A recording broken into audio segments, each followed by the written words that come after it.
Hello everyone! So grabe, na-surprise. Yeah, ako din na-surprise. Okay, pero dahil ito na yung new normal, ang sa video tayo mag-uusap. So eto na, no? So maririnig nyo at marami kayong mapapanood ng mga video soon. Okay, about me, about myself. So alam ko po na madaming nagtatanong, actually madaming nagtatanong kung paano ba ako nag-start or ano ba yung mga paano ba ako nagsimula bilang isang negosyante? Okay? So, gusto kong sagutin in a short video.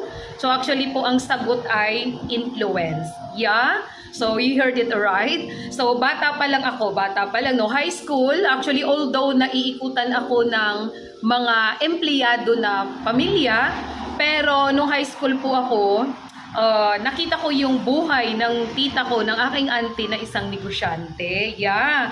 So, ang sarap nung nakikita ko yung buhay na lagi lang nagpapaganda. Hindi, Diyos. Okay? Hindi, yung oras niya, hawak niya.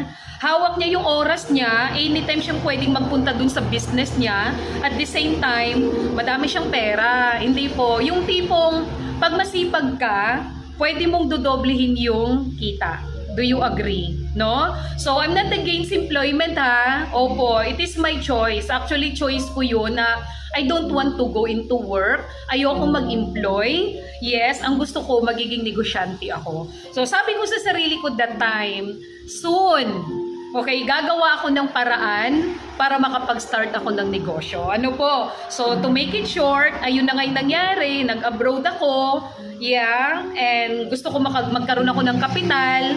Kaya lang, hindi pa rin naging sapat yung pag-a-abroad ko para makapag-start ako ng negosyo. So, hanggang sa may kumatok, isang opportunity na you can start in a very minimal capital.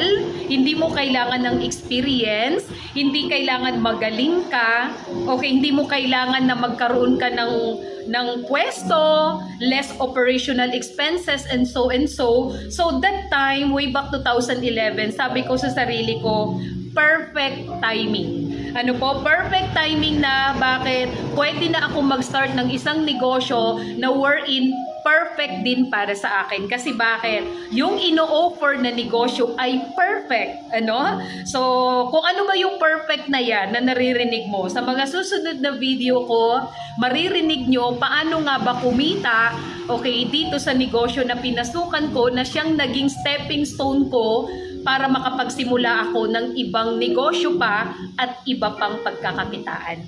So, kung interested ka, just follow more video, okay? And please like and like my page, okay? And to my YouTube channel, pa-subscribe na rin pati, okay? So, grabe! Till next video!